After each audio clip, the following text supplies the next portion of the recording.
The massive alien fleet hung in space like deadly jewels against the black void. 300 warships, each one bigger than Earth's largest cities, moved in perfect formation toward the small blue planet. Their crystal hulls caught starlight and threw it back in rainbow patterns that would have been beautiful if they weren't so terrifying. Admiral Kethvar stood on the bridge of his flagship, watching Earth grow larger on his screens. His forearms crossed behind his back as he studied the primitive world below. The humans had only been traveling between stars for 50 years. 50 years. His own people had been conquering worlds for over 2,000. This would be easier than taking candy from a child. The Zephyrian ships had already destroyed 17 different star systems in just 3 months. Each time was the same story. The local species would fight back with everything they had, throw their best ships and weapons at the Dominion fleet, and then surrender when they realized how hopeless it was. The humans would be no different. Meanwhile, far beyond the orbit of Neptune, Captain Juan sat in the command chair of humanity's most secret weapon. The ship looked small compared to the alien giants heading toward Earth. Only 200 meters long, painted black to blend with space, the Prometheus didn't look like much. But looks could be very deceiving. Juan had been monitoring alien communications for hours, listening to their casual conversations about enslaving humanity. The translator software turned their clicks and whistles into words that made his blood run cold. They talked about humans like livestock, discussing which ones would make the best workers and which ones should be eliminated. The alien ultimatum came through on all frequencies at once. Every radio, television, and communication device on Earth suddenly crackled to life with the same message. The voice was cold and mechanical, filtered through translation software that made it sound even more inhuman. People of Earth, you are now subjects of the Zephyrian Dominion. Your planet and all its resources belong to us. You have 72 hours to surrender completely. Shut down all military forces. Prepare your strongest and smartest for slavery. Resist, and we will turn your world into a burning wasteland. This is your only warning. Panic spread across Earth like wildfire. News channels showed crowds running through streets, families hugging each other, world leaders holding emergency meetings. The combined Earth fleet, every warship humanity had ever built, moved into defensive positions around the planet. It was brave but pointless. Everyone knew the math didn't work. 300 alien ships against maybe 50 human vessels. Would be a massacre. But Earth's leaders didn't know about the Prometheus.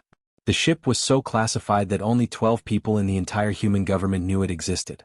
Hidden in a secret facility on the dark side of the moon, the best scientists from every nation had worked for 20 years to build something the aliens would never expect.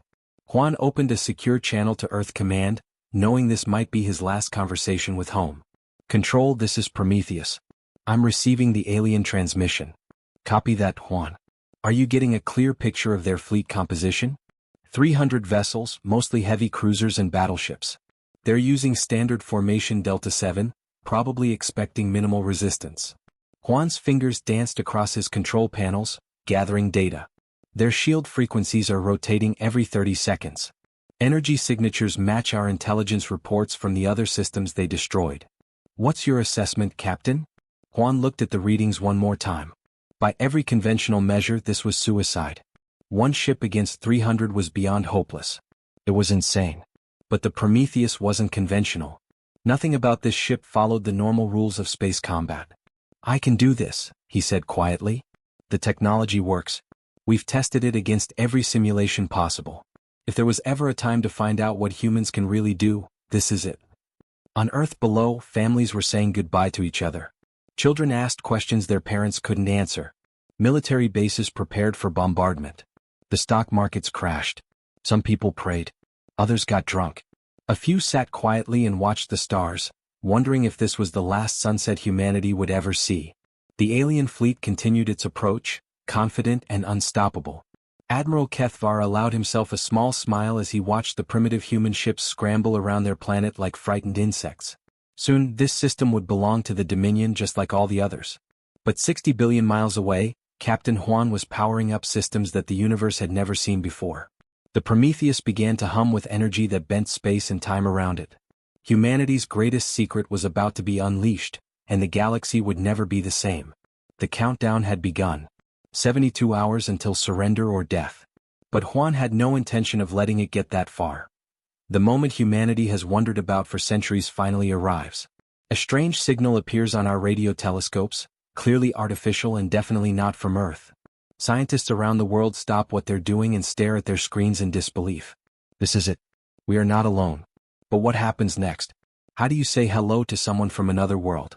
The answer lies in something called First Contact Protocol, a carefully planned set of steps that scientists and governments have been preparing for decades. It sounds simple, but the reality is far more complex than any science fiction movie has ever shown. The first rule is surprisingly boring. Don't panic and definitely don't tell everyone immediately. When that signal first comes through, only a handful of people know about it. They double-check their equipment, run the data through multiple computers, and call their colleagues at other observatories around the world. Everyone wants to be absolutely certain before making any announcements. False alarms have happened before, and nobody wants to be remembered as the person who cried alien. While scientists verify the signal, a secret network activates. Government officials receive encrypted phone calls. Military leaders are briefed in secure rooms. International organizations dust off emergency protocols that most people hoped would never be needed. The United Nations has an actual office dedicated to outer space affairs, and suddenly their job becomes the most important one on the planet. The second phase involves figuring out what the signal actually means. Is it a greeting? A warning? Just random noise from an alien radio station? Teams of linguists, mathematicians, and computer scientists work around the clock to decode any patterns. They start with the basics that any intelligent species should understand: mathematics, physics, and chemistry. Prime numbers, the value of pi, and the periodic table become our first attempts at conversation. Meanwhile, the world's most powerful radio telescopes turn toward the source of the signal. Every dish on Earth points in the same direction, like flowers following the sun. Scientists listen for more transmissions while simultaneously preparing humanity's response. What do you say when you're speaking for an entire planet? How do you represent 7 billion different people, cultures, and languages in a single message? The decision about what to broadcast back becomes incredibly complicated. Do we send music? Art? Scientific formulas? Pictures of our families? Some argue for sending our greatest achievements: literature, mathematical theorems, and beautiful symphonies. Others worry about revealing too much about our technology or our weaknesses. What if these aliens are not friendly? What if they see our message as a threat? Communication delays add another layer of complexity. If these aliens are even from the nearest star system, our messages will take years to reach them and years more for any response to come back. This is not a phone conversation. It's more like writing letters to someone on the other side of the universe, except each letter takes longer to deliver than most people's entire careers. As news of the contact slowly spreads beyond the scientific community, the world begins to change. Religious leaders struggle to incorporate the existence of alien life into their teachings. Some see it as proof of divine creation's vastness, while others worry about the implications for human uniqueness. Philosophers debate what it means to be human when we're no longer the only intelligent species we know about.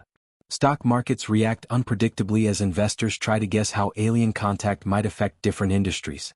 Technology companies see their values soar as people imagine what we might learn from advanced alien science. Agricultural stocks fluctuate as people wonder about alien farming techniques. Tourism companies start planning trips to wherever we might eventually meet these visitors. Children around the world have a million questions their parents cannot answer.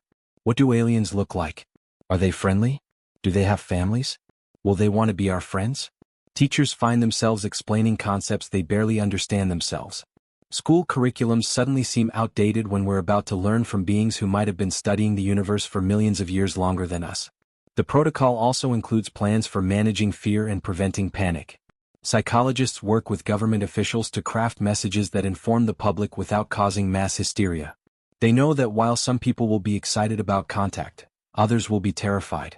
History is full of examples of how badly humans can react when faced with the unknown. International cooperation becomes essential in ways it never has before. Countries that have been enemies for decades suddenly find themselves working together. Shared humanity becomes more important than national borders when we're all Earthlings facing the vast unknown together. Old conflicts seem petty when viewed from the perspective of cosmic citizenship. As we wait for more signals or attempt our own communications, humanity finds itself changed by the simple knowledge that we are not alone. The universe suddenly feels both larger and smaller at the same time. We are a tiny part of something much bigger, but we are also special enough to have reached this moment of contact. The First Contact Protocol is just the beginning of humanity's next great adventure. The sound of boots hitting the ground echoes through empty streets. Soldiers march in perfect lines, their faces serious and determined.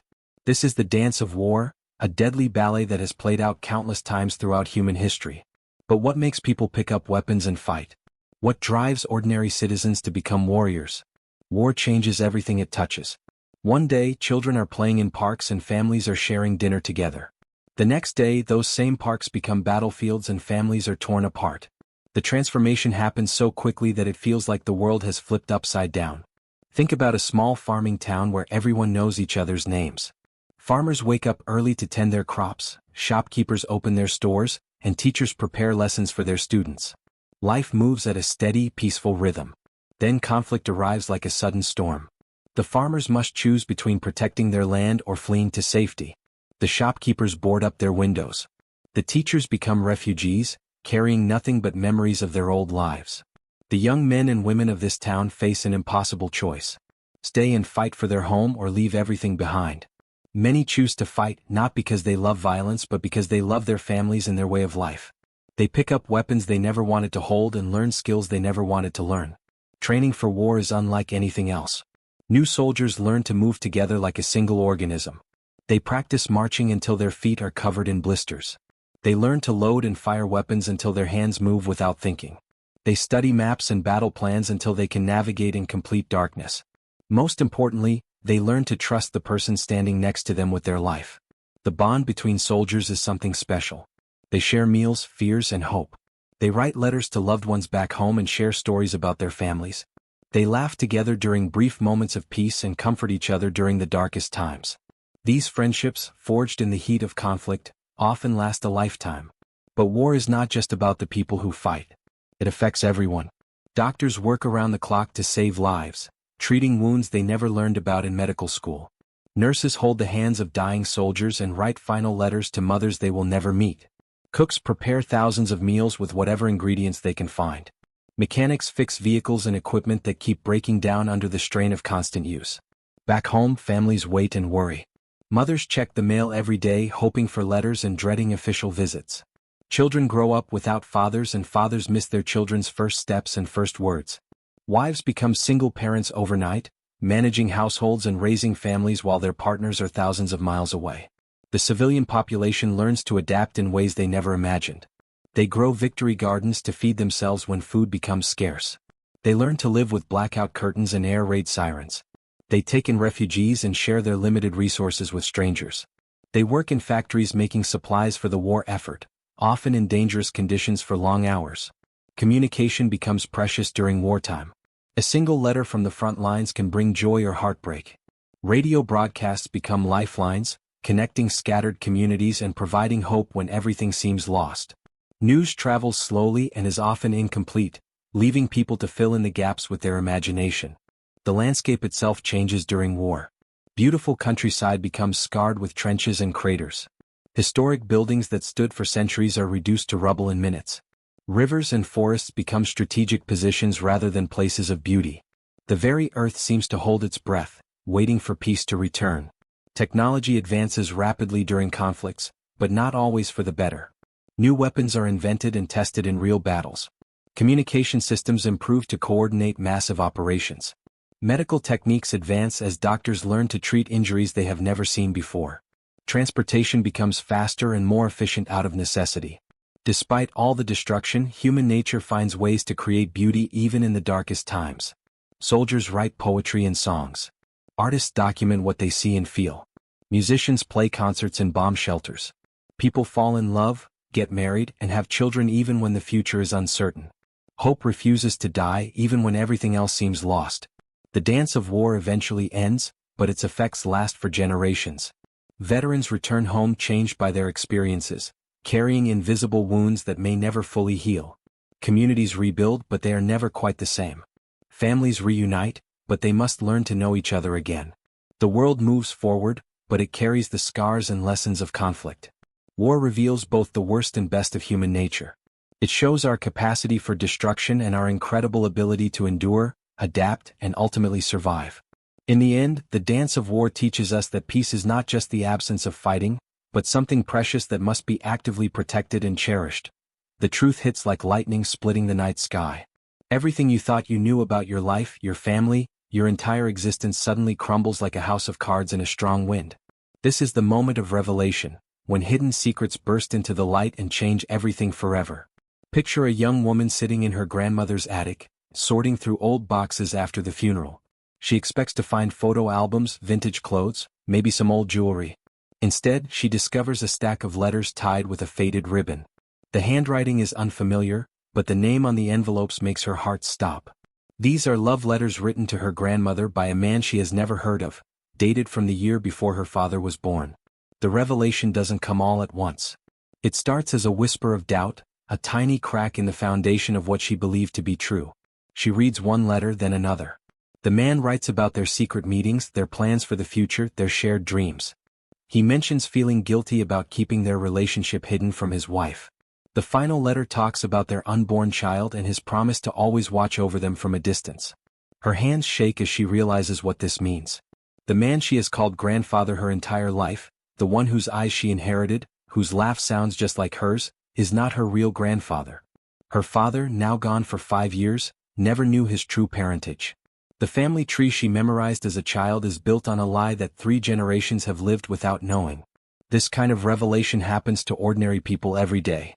A routine medical test reveals that someone's blood type makes it impossible for their listed father to be their biological parent.